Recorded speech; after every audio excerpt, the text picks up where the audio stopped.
These 10 leaders built empires, then tore them down. I'm talking about billions, sometimes trillions of dollars, gone. Wiped out by a single bad decision, a lie, or just pure ego. Today, we are counting down the 10 biggest CEO disasters that absolutely wrecked their own companies. I'm going to show you exactly how it happened, from the inside. This is going to be insane. We've got 10 CEOs, a timeline showing the exact moment everything went wrong, and we're doing it all in 10 minutes. First up, Elizabeth Holmes. She promised the world she could run hundreds of blood tests with a single drop of blood. Dressed in her signature black turtleneck, she was hailed as the next Steve Jobs.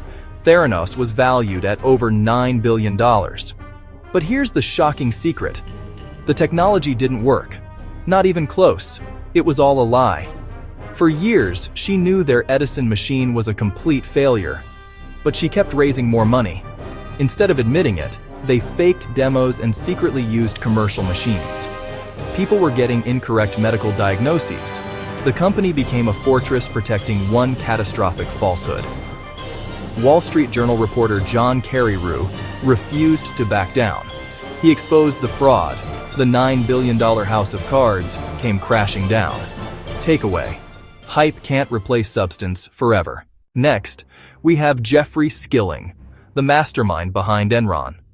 It was named America's most innovative company 6 years straight. They were changing the game, from energy to weather futures. Skilling fostered a brutal competitive culture. The profits weren't real. Skilling embraced mark-to-market, booking hypothetical future profits as income today. They hid billions in debt inside off-the-books entities. When their bets failed, the fantasy cracked. Skilling abruptly resigned in August 2001, a massive red flag. Months later, Enron filed what was then the largest U.S. bankruptcy. The lesson is brutal. Transparency is non-negotiable. You can't cheat the numbers forever. 20,000 employees lost jobs and savings, and Skilling landed in federal prison. At number 3 is Bernie Ebbers of WorldCom. WorldCom became the second largest long-distance phone company in the U.S., worth over $180 billion at its peak. His empire was built on debt. When the stock fell, Ebbers chose massive accounting fraud. They booked operating costs as capital expenditures, like calling your Netflix bill an investment. The fraud topped $11 billion. He'd borrowed over $400 million, using his stock as collateral. Internal auditors uncovered the scheme. The house of cards collapsed. Tens of thousands lost their jobs. When a CEO's finances are tangled with the company's fate, disaster is near. Ebbers was sentenced to 25 years. Chapter 4. Coming in at number 4 is the wild story of Adam Neumann and WeWork. He built a global phenomenon valued at $47 billion. Free beer, lavish parties, cult-like culture. While the company burned cash, Neumann was cashing out and borrowing against his shares. He even charged the company to use the We trademark he owned. Hubris off the charts. The S1 laid bare massive losses, loans to the CEO, and a convoluted structure. The IPO imploded. Valuation plummeted. Neumann stepped down with a billion-plus parachute. A charismatic founder without oversight is a catastrophe waiting to happen. You can't build a sustainable company on vibes and tequila shots alone. At number 5, the crypto wunderkind, Sam Bankman-Fried. His exchange was valued at $32 billion. It was seen as the safe place to trade. The decision that brought it down, secretly using customer funds for Alameda's risky bets.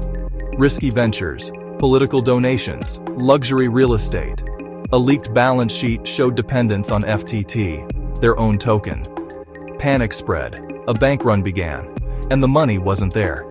In about a week, FTX fell to bankrupt with an $8 billion hole. Not your keys, not your crypto. Custodial integrity matters. Trust, but verify. He preached ethics publicly, committed fraud privately, and was found guilty on all counts. Next up, Travis Kalanick, co-founder and former CEO of Uber. Uber became the most valuable startup, and a verb. Kalanick's win-at-all-costs mentality defined the culture. They steamrolled into cities, often ignoring laws. He fostered a toxic bro culture, prioritizing growth over ethics and decency. Harassment reports, gray ball to deceive law enforcement, and Kalanick berating a driver. Susan Fowler's blog opened the floodgates. Delete Uber exploded. The founder became the company's biggest liability. The board forced him to resign. Lesson: culture scales. Without ethics, it becomes a cancer. Kalanick built a rocket ship, forgot the guidance system, and it almost crashed and burned. At number 7, John Stumpf, former CEO of Wells Fargo. He pushed one strategy: cross-selling, 8 products per customer. Then came a high-pressure incentive system with aggressive quotas. Under pressure, thousands opened millions of fake accounts, sometimes forging signatures. Leadership called them isolated incidents, until the scale was undeniable. A $185 million fine and disastrous testimony followed.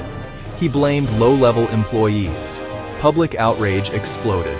Lesson: you get the behavior you incentivize. Stumpf failed to see the rot his system caused. He was forced to resign and forfeit millions. Chapter 8. Dov Charney, founder of American Apparel. Sweatshop-free basics in LA with edgy advertising. Charney was the brand. He understood youth culture and built a manufacturing powerhouse. His failure: blurring professional boundaries, creating a workplace rife with lawsuits. He walked the factory in underwear, meetings crossed lines, growth masked it, until sales declined and debt mounted. The board suspended, then fired him. His fightback deepened chaos, draining a struggling brand. No one is bigger than the company. When behavior endangers the enterprise, the board must act. The brand went bankrupt twice and was sold for parts. Chapter 9. Gerald Cotton of Quadriga CX. To thousands, Quadriga was the gateway to Bitcoin. He was sole director, the only one with the keys. In December 2018, Cotton died suddenly. With him, access to about $190 million vanished. No backups, no contingency. Delays, panic, and the sickening realization: funds inaccessible. Investigators found shambles. Customer funds used elsewhere. Losses racked up. Much of the money was already gone. Never let one person hold all the keys. Governance, transparency, and continuity plans are non-negotiable. Chapter 10. The infamous Pharma Bro, Martin Shkreli. In 2015, his company acquired Daraprim, critical for vulnerable patients. He hiked the price from $13.50 to $750, over 5,000%. Public outrage exploded, hostage-taking by price. He smirked before Congress and pleaded the fifth. Investigators dug into past dealings and found unrelated securities fraud. He was arrested, tried, and convicted. Just because you can doesn't mean you should. Cross the line into predatory, and you destroy trust. His arrogance hurt the entire industry. Ethics in pricing are fundamental to long-term survival. Outro. 10 CEOs, 10 empires, 10 catastrophic falls from grace.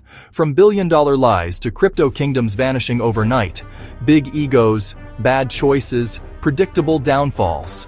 The patterns: lack of transparency, cultures that reward bad behavior, leaders above the rules. These aren't just stories. They are warnings. History repeats. Failures of judgment destroy jobs, savings, and public trust. Leadership is responsibility and integrity, not just growth. Thank you for watching. If you made it this far, you're a legend. Which downfall shocked you most? Holmes's lie, SBF's fraud, or Shkreli's arrogance? Hit like and subscribe. We've got something even crazier coming.